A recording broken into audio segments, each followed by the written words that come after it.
Great day, great day, great day. Welcome to the Life and Transitions Experts YouTube channel, Facebook group, and podcast. It's me, Courtney Rollins, your host, owner and operator of Estate Pro Service LLC. And here at Life and Transitions Experts, we try to help people through some of the biggest challenges and transitions in their life. And the tool that I have been so excited to have been introduced this year and have been using greatly and sharing with folks is age-old tool, life insurance. Life insurance has been used for centuries, eons, to help people protect their wealth and to grow their wealth.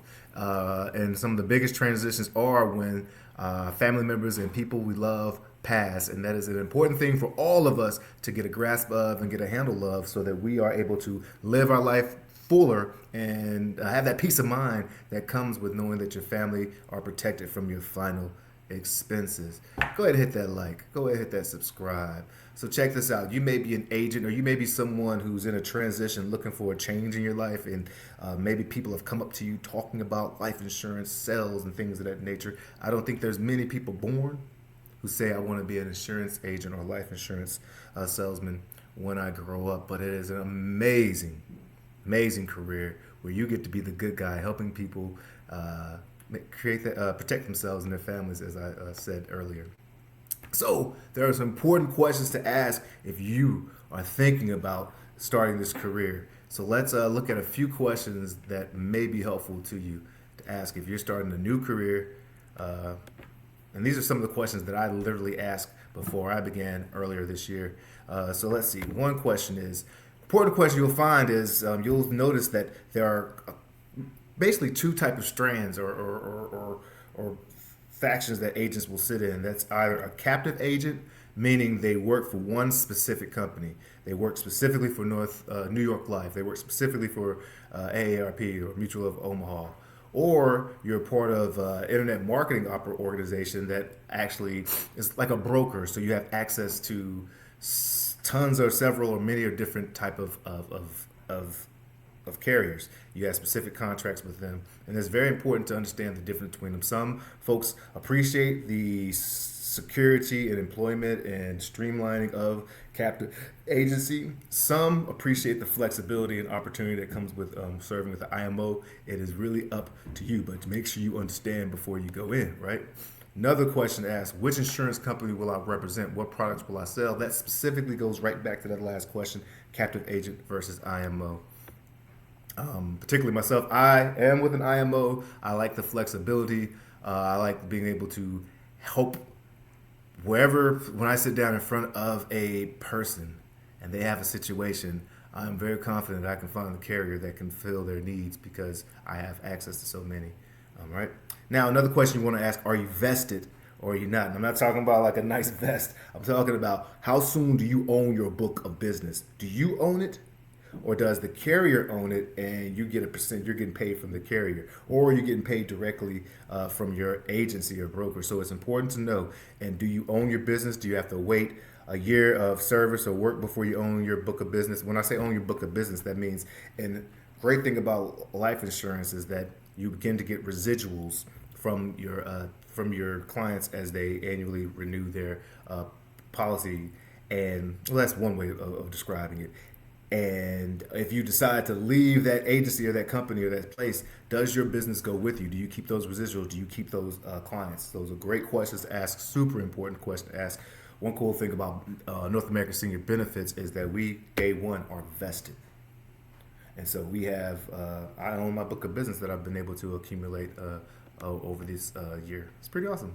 What about the training? Are you just getting thrown out there and as a baptism of fire, or do you have support? Do you have an upline? Upline is usually what you call the person right above you in the IMO structures, but do you have someone, some people, some place you can go to? Is there a clear understanding of what your sales process and training goes through? Do you have a process for understanding the policies and products you're sharing?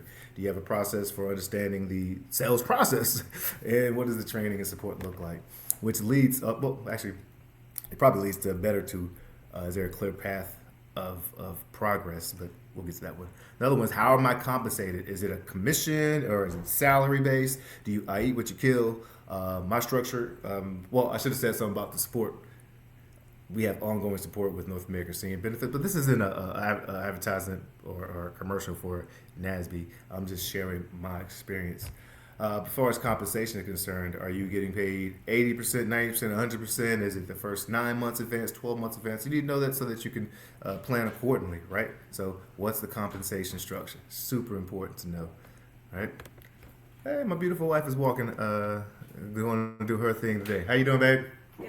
All right, enjoy your day. Yeah, love you. Love you.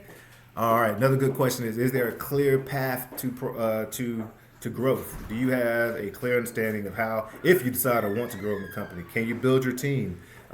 Is there a path further? Are there structures for that in place? Super important.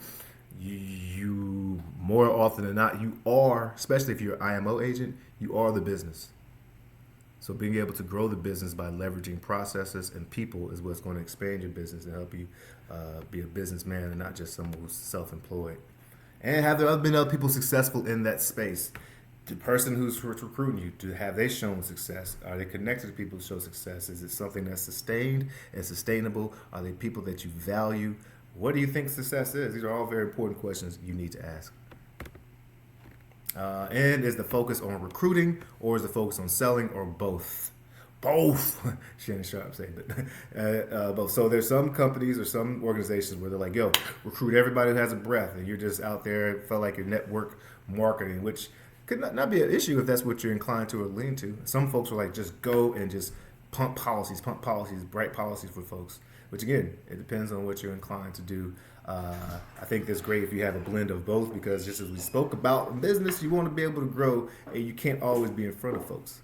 So you have to be able to leverage other people's, other people. Be a great leader, attract great folks, and be able to build your team. So you want to be able to do both, right? Does the company fit into your larger plans for life? So really thinking deeply about who you are, what you want to be, what do you want to be able to say you left this world having done, and does this company, is that a part of it? Is it a stepping stone? Is it a part of it or not? Those are important personal questions to ask. And if you want help thinking about it, feel free to reach out to me. I'd love to share my journey and hear your journey and see how we connect, and would love to chat with you about it. So yeah, do that. This is Courtney Rollins at the Life and Transitions Experts YouTube channel, saying, as I always say, let your light shine. Cheers.